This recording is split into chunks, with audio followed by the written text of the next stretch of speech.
Hello, this is Virgil Labrador, Editor-in-Chief of Satellite Markets and Research, and we're here at the NAB 2022 in Las Vegas, Nevada. After 3 years of no NABs, since the last one was 2019, and we have here Steve Richeson. He's the Vice President for Sales and Marketing of Mission Microwave. He's been on this videocast before, but to give us an update on Mission Microwave is Steve. So Steve, welcome to this podcast. Oh, it's great to be back at NAB and see everybody again after a long hiatus. How is it so far for you? The show is pretty good. I mean, the satellite component seems to get smaller every year, but the energy level is good within that component. And and the new West Hall facility means you have to pick the right shoes. Right, it's a pretty big place. Yeah, it's pretty impressive here. And the new, this is the new West Hall actually, which was inaugurated yesterday officially. Oh, was it? Yeah, by the Las Vegas city authorities. So we're here in this brand new hall.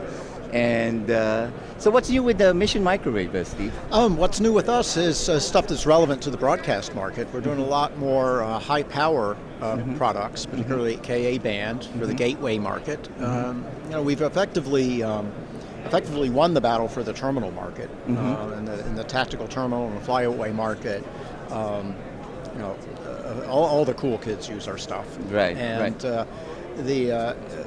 the product line's growing to include high power products now, and the reputation for reliability is growing such that we're more appropriate for the gateway markets. So high power 400 watt Ka band to replace 500 watt traveling wave tubes, 800 watt X band, and we've been doing 400 watt Ku band for quite some time. Right. So really what's new for us is the growth into the gateway and teleport market. Right.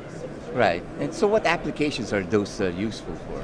Well, we recently announced production orders for the 400 watt solid state amplifier that replaces a 500 watt TWT at Ka band from 27.5 to 30 gigahertz, so a wideband amplifier for SES, for the O3B and power gateways. Right. So that was pretty exciting.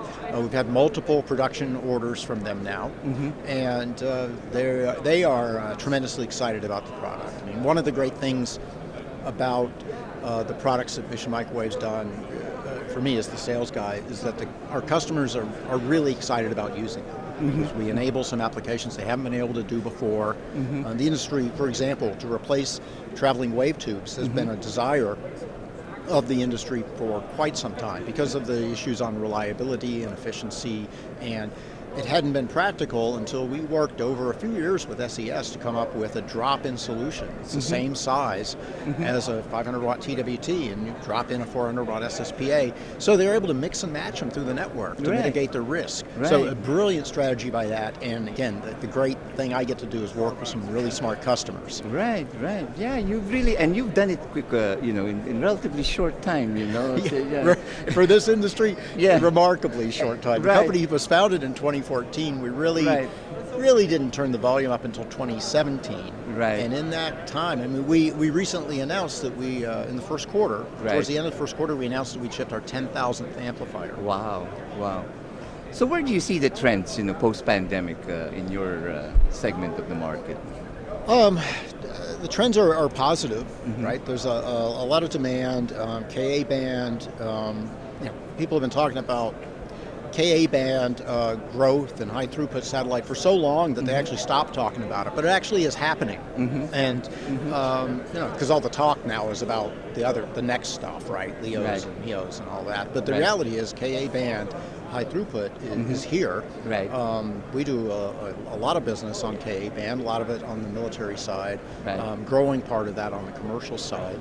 Right. So what's next is continued growth in that. I mean, GEO is certainly not going away. Right. We're seeing, if anything, we're seeing growth in that. Some of the challenges that have shown up on supply chains and things like that. We've done well relative to our peer group in mitigating those challenges. So that's created some opportunities to gain some market share as well. Right. So we're here at the NAB. It's a broadcast show. So you see any trends here that affects their segment of the market?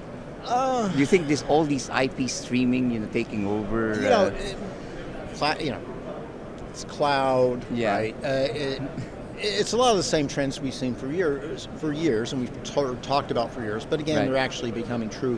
All of these things that happen further up the stack are Right. demand drivers for us. They demand more bandwidth, and satellites is hardly ever the primary provider of that bandwidth. But Right. when the pie does get bigger, that little portion of that satellite serves, right? If you look at the global connectivity market, right, you look at the pie chart, and Right. you look at that part that says other, and you open that up, and you see inside of that satellite, that gets bigger.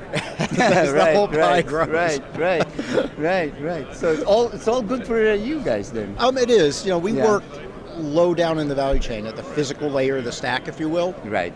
But growth up at the application layer and the networking layer, all of that drives demand for what we do, Right. which is higher power, higher linearity, greater efficiency. Those things are, they've always been popular, but until Mission Microwave was really able to deliver on some of those promises that the gallium nitride technology was able to deliver. Right. Well, looks like that things are going well for you. Can't complain. Things are going pretty well. Again, they're going pretty well for our customers. A lot of activity. Really looking forward to this year as being a little bit more than a rebuilding year. Government demand seems to be solid. Having on the government side of the business, we have a real budget now, not a continuing resolution. That helps with a lot of clarity on things. Obviously, there are things going on in the world that ensure there's going to be a demand for these kind of alternative and emergency communications. Right. So those are all positive demand drivers for us, but things are looking pretty good for us right now. Right. Well, thank you very much, Steve. Okay, thanks for. Yep. And this is a company that we will be following closely, Mission Microwave. Steve Richeson, the VP of Sales and Marketing. And for all the news and information in the global satellite industry, you always have Satellite Markets and Research at www.satellitemarkets.com.